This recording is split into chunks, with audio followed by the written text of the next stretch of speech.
And now we please the pendulum's velocity. Buckle up, we're spacebound. We leap into hyperactivity, the broadcast from the next dimension. Release the tension. It's now or detention. We make our ascension. Welcome to Better Than Podcasts. Welcome back, everyone. My guest today is Khaliq Sim. He is a poet and a writer. You can find him at Khaliq Sim on YouTube. He's got a really beautiful view of art and its purpose in this new world that we're creating. And it was a pleasure to talk to him. I would consider him a good friend now.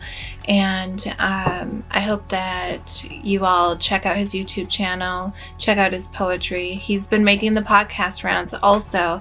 I know he's on that one gaming podcast, but I'm not great at remembering names of podcasts. But I hope you guys enjoy this.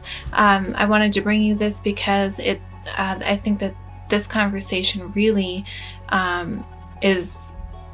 really illustrates how all of our puzzle pieces are fitting together. And it's a beautiful thing, and it was a wonderful conversation. Please enjoy this. I know that I haven't been as consistent as I would like to be, and I hope that none of you are holding it against me. But I've got some really good things to come, some new additions to the style of the podcast, as well as some updates about the app and all of that stuff. Stuff is moving, you guys. Also, if you would please leave in the comments, let me know any topics that you want me to cover on this podcast. You know, I have a pretty wide range of interests that topics that I would like to talk about. So I'm curious as to what some of you are interested in hearing about. So enjoy, and please welcome my friend Khaliq Sim.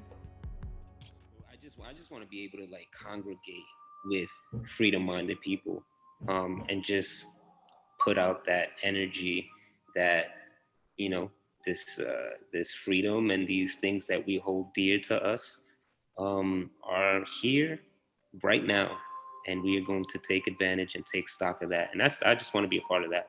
So we'll see what happens. Yeah, no kidding. And I think that, it feels a little dark to talk about it, but I think that it is really important to appreciate the time that we have now. Even, with things being the way that they could be a lot worse. And so the fact that we can travel and that we can, do these things, it makes sense to just, notice it and appreciate it. Yeah, be grateful for it. And that's how we bring that abundance in, right? Is being just grateful.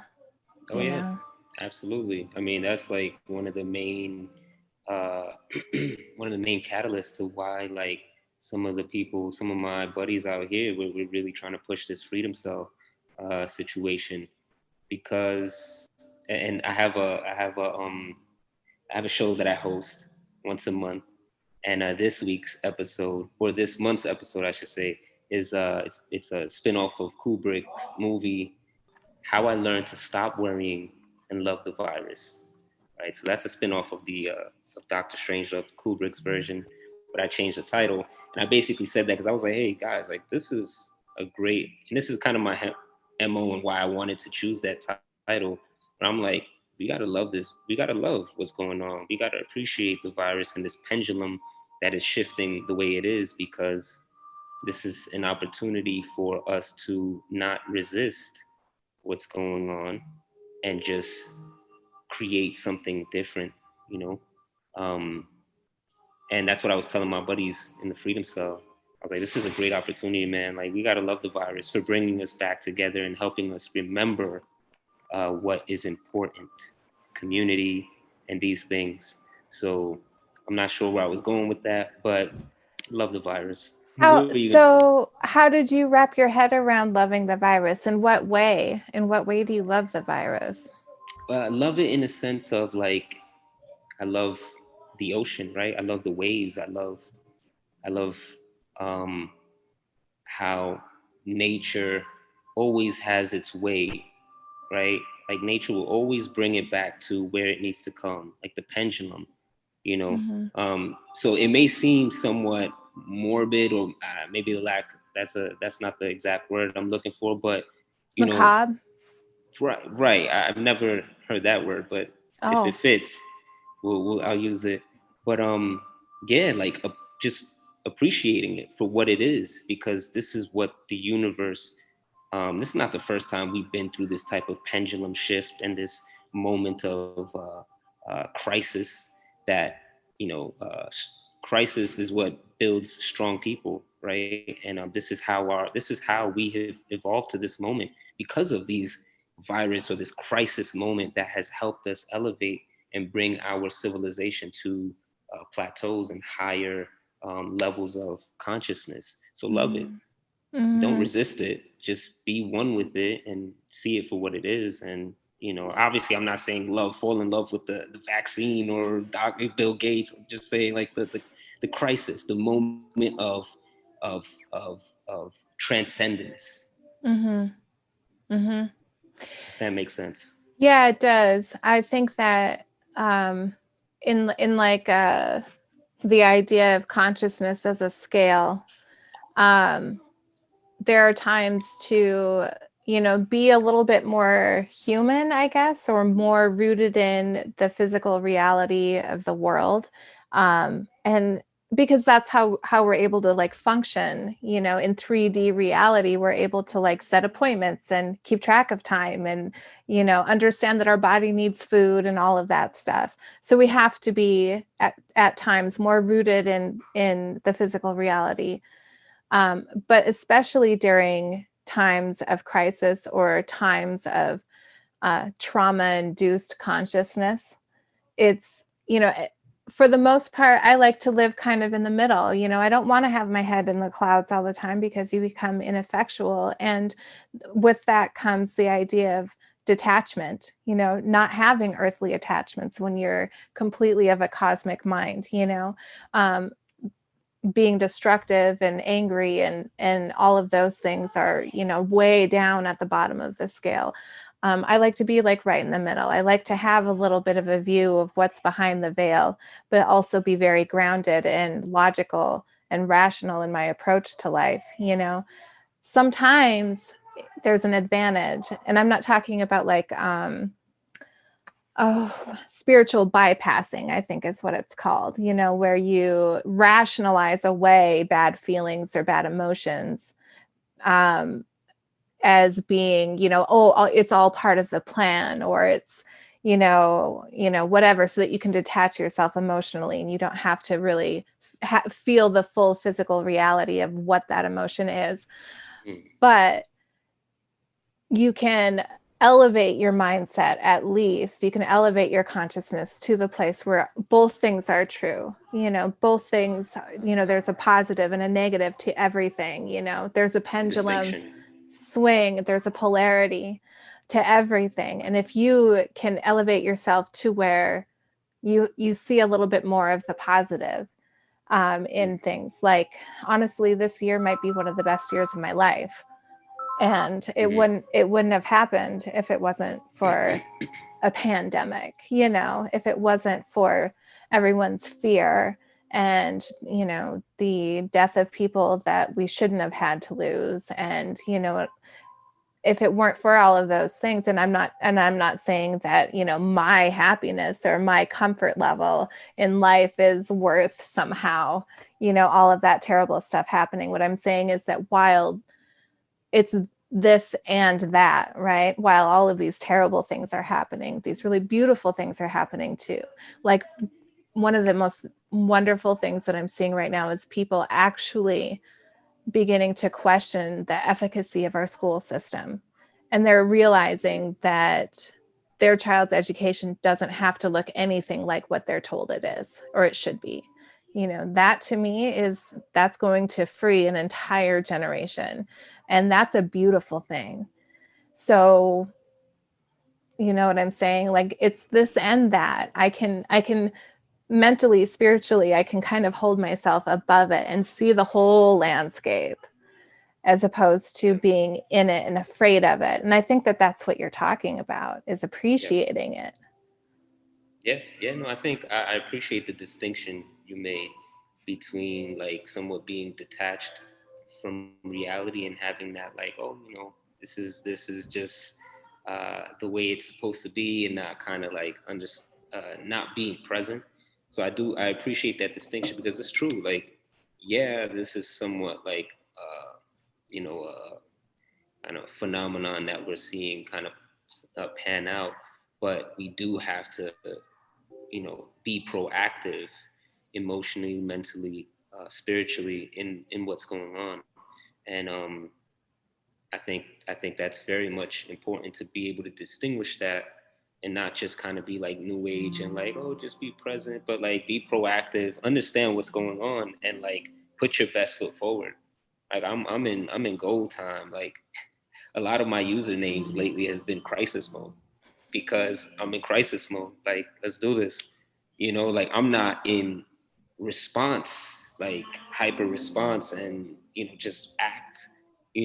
I'm in being conscious and responding through that crisis. Um, Being so the observer. right, and not like necessarily just moving into action, observing, seeing what's going on, and being a lot more tactical and strategic in what I'm doing. You know, um, and I think that's important. Mm-hmm. Yeah. People need to be real agile right now. You know, they need to, yeah, you've got to be able to see opportunity and advantage everywhere. Like, that's just kind of the nature of the world that we're in right now. You know, there's a lot of uncertainties, and I'm not saying this to like make people feel fear or anything like that. It's to our advantage that we need to look for advantages. You know, if things aren't going to be predictable, then we have to look at every situation as if there's something in it that's going to benefit us. And so that's why I love your mindset right now. It's like, yeah, crisis mode. I call it straight game face. That's like, I'm all the time looking for something that is going to work out to my advantage. And I'm like, really, like, whoever I talk to, like, I'm like, we need to start thinking like this together. Let's do this together. Everything is to our advantage. How can we make this work to our advantage? Yeah. So listeners, like, if there's something that you think might be to your advantage, like, say it out loud. You know what I mean? And see what happens. Like, because like you said, you're looking for those synchronicities, you know? If you say it out loud, like, oh, this might be a problem, but it's going to work out to my advantage. Say that out loud and see who hears it and what happens because of it. Oh yeah, and I think it's important for us to like show another dimension, because people, like most people, are living walking in this like walking dead like fear. Here it is. Hey, I finally got to meet you Yes. guys. I came in What's to up? join. Oh, hold on. So you can hear him. That's Khaliq. This is Hey, what's Sunny. up? Where is he? Sunny. And this is Ezekiel. Nice to meet you. Ezekiel, you guys have some really cool names. It's so it's just the two of you, right? I I have got two. Hunter too. Sunday Hunter. Sunday Hunter. Ezekiel Jasper. Ah, okay. Yeah. That's cool. What are That's you really guys cool. doing? Oh, we're just going to hang out. Oh, and now the dog too. Oh, yeah. You're right. Yeah, here's Hefe. Let me see. Hefe. Jefe, that's a cool name. You guys got some cool names there. Oh, that's a beautiful dog. Jefe. That's cool. Who named the dog? Because that's a cool name. Jason, my partner, named him. Yeah. Cool. So he's 7, and my partner got him a year before I met him. There he is. Uh-huh. Yeah. So there's Hefe. I don't know where Sunny ran off to. Can you go? Can you let me finish talking? No, I just don't like doing that. it's good. It's good. Here, let me finish talking, babe. Have a smooch. I'll Okay. see you around, buddy. Here, give me 1 second. No lie, there was a little bit of bribery that just happened. Oh, yeah. I know all about negotiation. Well, I don't let them negotiate, so I have to be really tricky about it. Oh yeah, you got to finesse. Yeah. I know all about that. Got a Yeah. few tricks up my sleeve too. We got to get together and just have a talk about that. I need some new tricks. I'm kind of getting a little, a little rusty. My best friend calls parenting psychological warfare. That's probably where the terminology first started, right? Oh yeah. I call it negotiating with terrorists. That's what I call it. For sure. I don't negotiate. Yeah, exactly. Yeah, I don't allow them to even try to negotiate. No. And I tell them, like, I own you. I own everything in this house. Everything is mine, and I'm the dictator. And that's how we do things around here. Yeah, I mean, when you think about it, they're in that position right now where, that is the best. That's for their well-being, in that sense. Yeah, and I don't mean like I try to stifle their creativity or whatever. They're allowed to make messes and all of that stuff, but it's just like, I need to know that I can trust you to do as I say when I tell you to do it, and that's the only way I'm going to be able to keep you safe. If something bad happens, is that I say to do something and you immediately comply, because in an emergency, if you can't do that, where are you left? Yeah. So, yeah, they get a lot of freedoms, but when I talk, you listen, Yeah. and I think that also gives them a healthy sense of authority, so that they can choose what type of authority they want to participate in when they're grown-ups, because me as a grown-up, I've realized I don't want to participate with authority, and it took me a while to understand that. So if I can show them what authority is and what it looks like and how it behaves and what its methods are when they're young as their mother, and they trust me, they can see how someone who doesn't love them might use authority, and they can see they can have a healthy relationship with authority. And I think that's the best that I can do for them. So the fact that, Absolutely. It also helps with parenting, because what I say goes, that's just a bonus, really. Yeah. I mean, and yeah, it's really important for them to, be able to see what type of potential a guide could look like, a mentor, someone that, can guide them in their word is something that they can really take as something that has tangible and good. What's the word I'm looking for? It's kind of slipping from me right now. Relevant? But reputation, relevance, reputation, integrity. You know what I'm saying? Mm-hmm. Like those are all really important things that I try to hone in at home as well.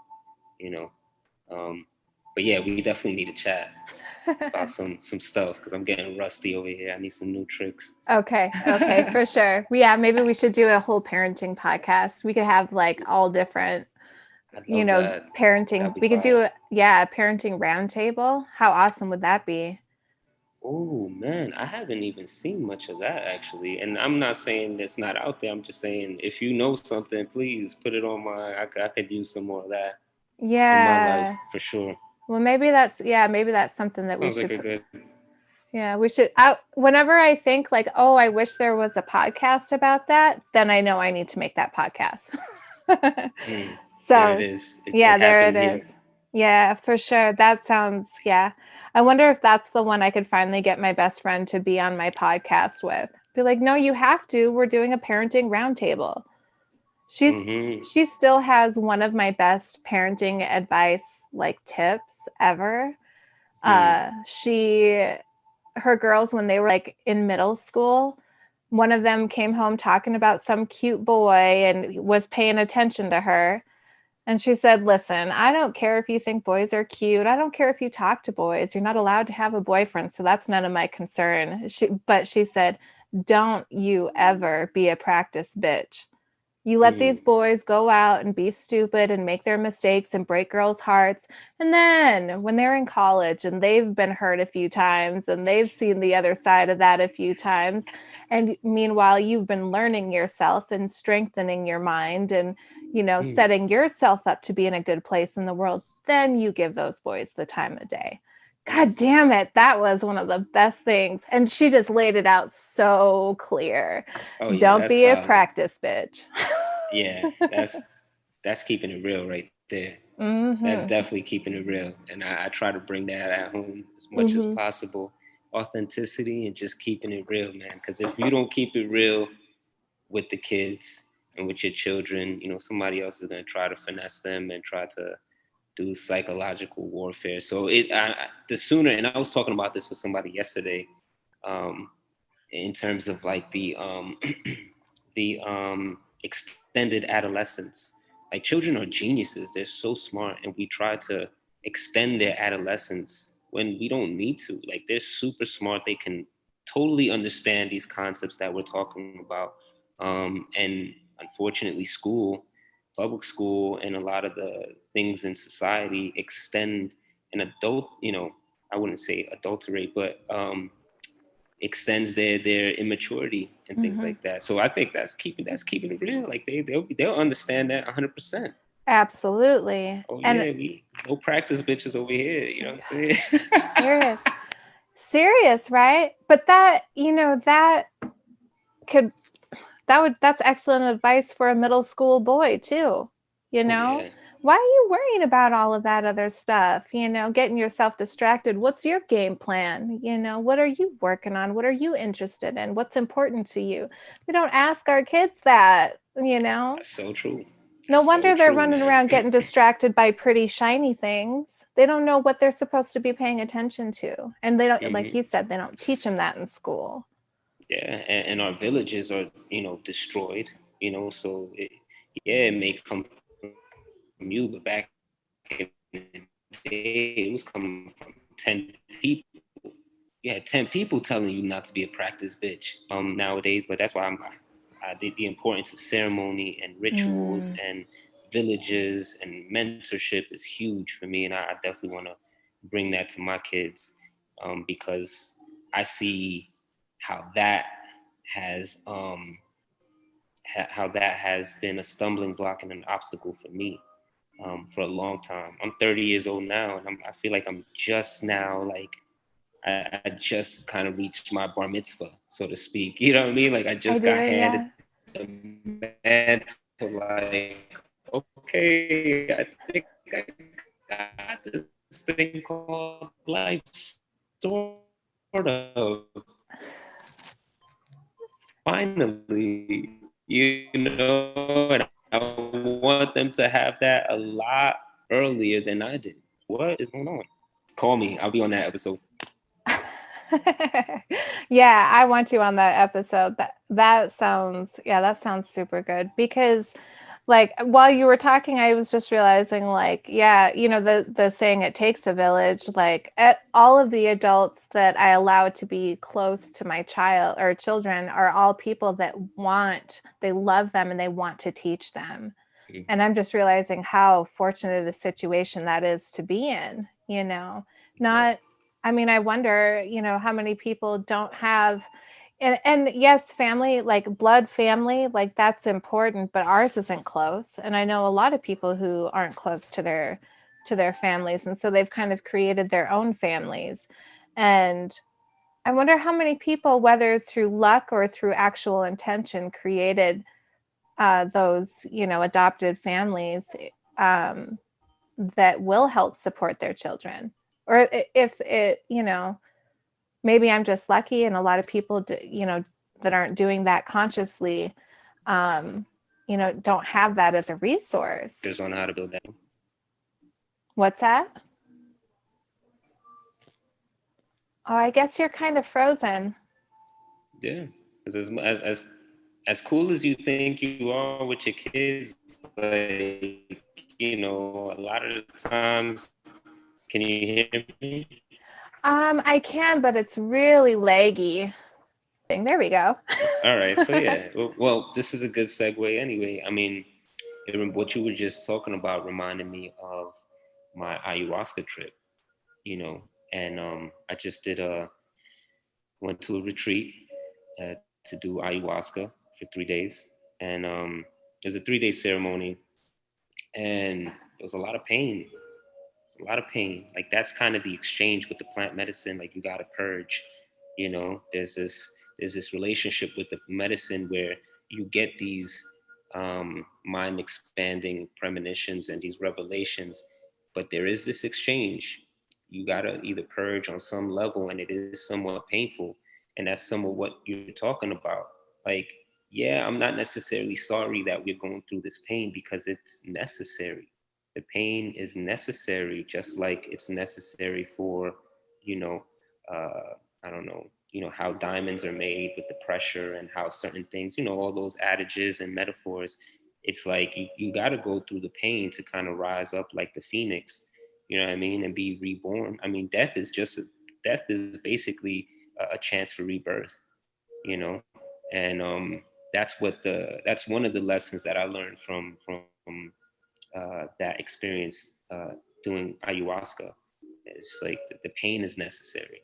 The pain is necessary for you to come up and with lessons, So yeah, it's a part of the experience, the struggle, the pain, and all those things. Um, yeah, I don't have any words. That's exactly right. And I mean, I'm sure that you got other lessons from that ayahuasca experience, but that's a huge lesson. And most people are exposed to trauma-induced consciousness at a super young age. You are a 2-year-old reaching for a light socket, your mom is going to slap your hand, trauma-induced consciousness. But we're kind of, our day-to-day lives are tailored in such a way to try to make us as comfortable as possible. We're constantly looking for things that make us comfortable and that also give us like dopamine hits. Mm-hmm. Essentially, the Western world is soft, right? But there's something really powerful that happens when you receive trauma-induced consciousness, like on a global level, right? Because it's widening. Like when you are a little baby, and I'm trying to figure out how to say this. When you're a little baby and you get your hand slapped for trying to play with a light socket, it's you and your mother. And what is being transmitted is that my mother, who I love and I depend on, is going to hurt me if I do this thing. That's the message that's being transmitted. But when millions of people receive trauma in think of all of the different ways that people have been traumatized over this year. People whose family members had to like die alone because they weren't allowed to be with their family. There's so many different forms of trauma happening right now, all caused by essentially the same thing. The controllers decided to implement a pandemic, and this is the trauma that's coming out of it. And we're all focused on the same thing at the same time. So, and we're all being traumatized in all of our own certain ways. Yeah. I just am energetically imagining what kind of a bond that is. I feel like we are bonding, humanity is bonding in a way that we haven't had an opportunity to before, at least not in any time frame that any of us can remember, Yeah. And that seems really powerful to me. I don't know what to do with that information. It feels very true to me that that's happening, but I don't know what to do with that information. Yeah, I think you make a good point. And, with what you said, like, it's not something that we can remember, when was the last time this has happened, but this has obviously been something that has happened many times in our ancestry and in our lineage and things of that nature. And I think that's how like the higher consciousness and like that um yeah, that higher consciousness inside of us like helps us kind of navigate some of these seas, because it's we've seen this before. It's not the first time we've seen some of this catastrophe and this, you know, darkness that has descended upon, humanity. And I think there's a lot of us that the reason we search inward is because the answers are there. Like, we don't have to go too far to understand how can we how can we prevail from this. All we got to do is go inside, and we will find out what we need to do, because we've done it before, because our ancestors have done it before. They have held hands, and they have went back to, ceremony and rituals, and back to the, you know back to what's necessary, and remembering. And yeah, I think that's something to think about. And I think that's why I'm heavily invested in the art scene, because I think that is like the way, it's almost like you picture, what do you call that, the lie detector test, right? It's like you have these, the whatever the thing is, right? It's just going through waves, and it's just kind of documenting it, right?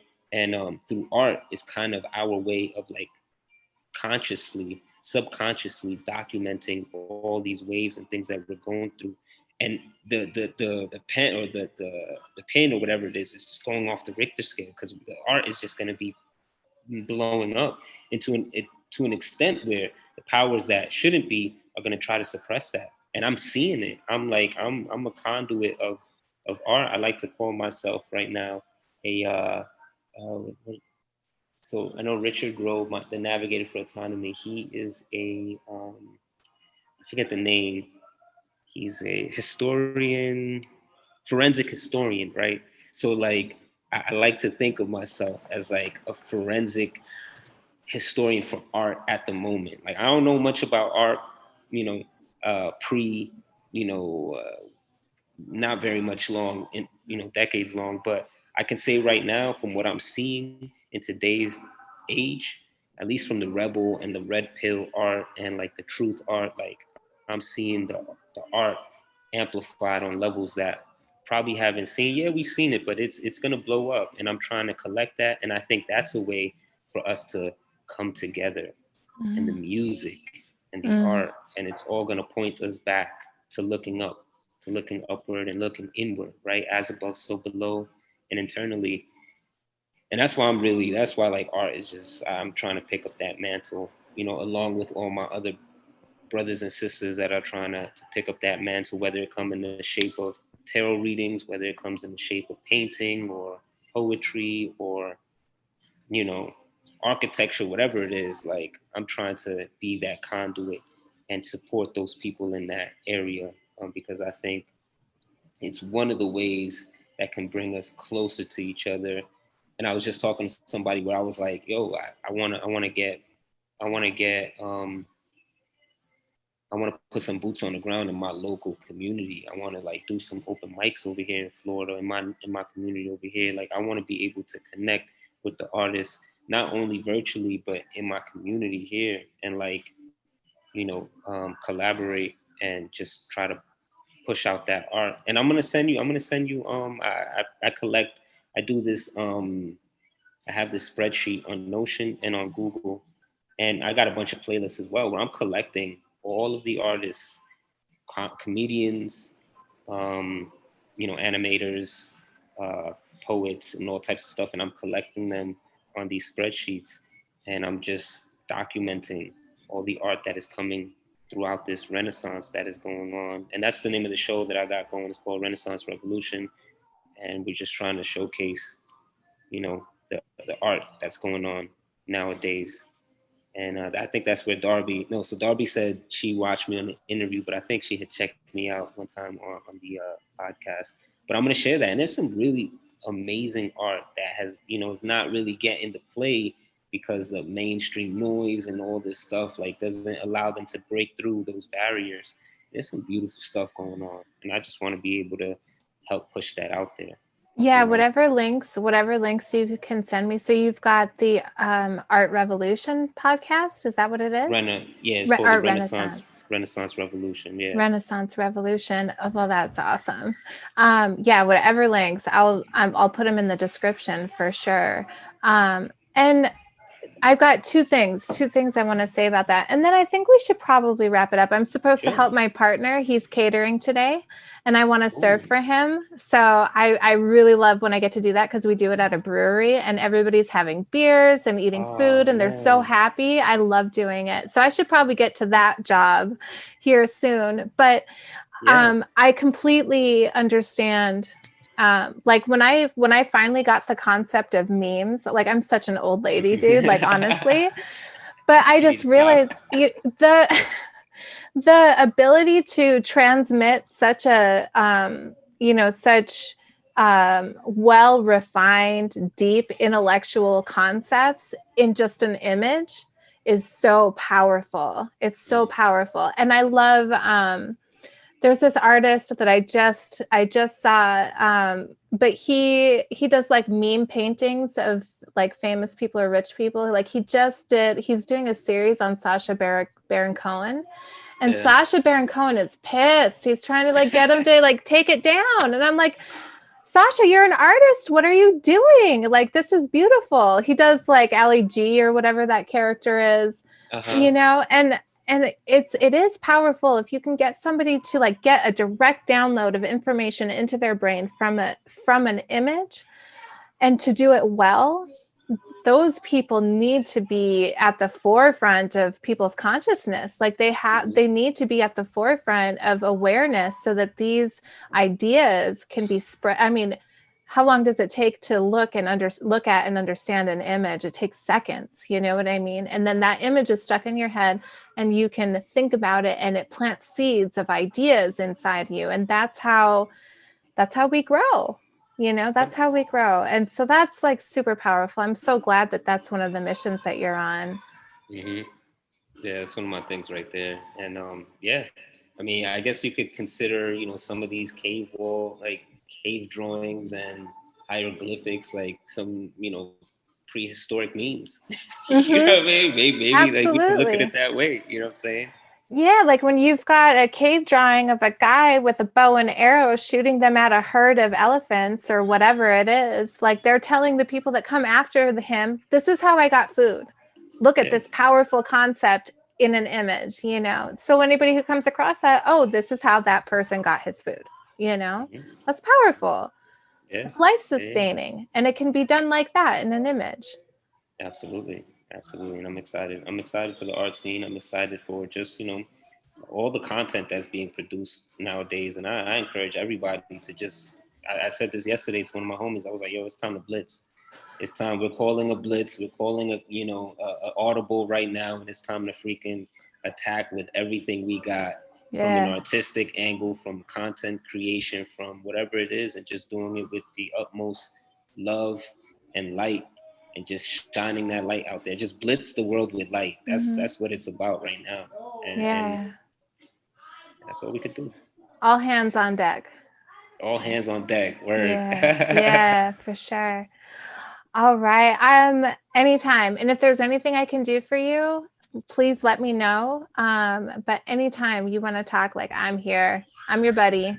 So you're the homie. Yeah. And remember about those cheap tickets if you want to go to a festival or an expo. I got it written down. Oh, yeah. I'm hoping I could make something happen. But yeah, you do the same thing, awesome. Come check me out. I'll send you those links. Yeah. And I'd love to talk more about parenting and just whatever other conversations we could get into. I'd love to touch those topics. But you get to doing that other beautiful service that you got. Oh, yeah. And I'm excited about that. Yeah. It's sure. Gonna be good. It's gonna be good. All right. So good to see you, my friend. Yes, indeed. Take care. Blessings. All right. You too.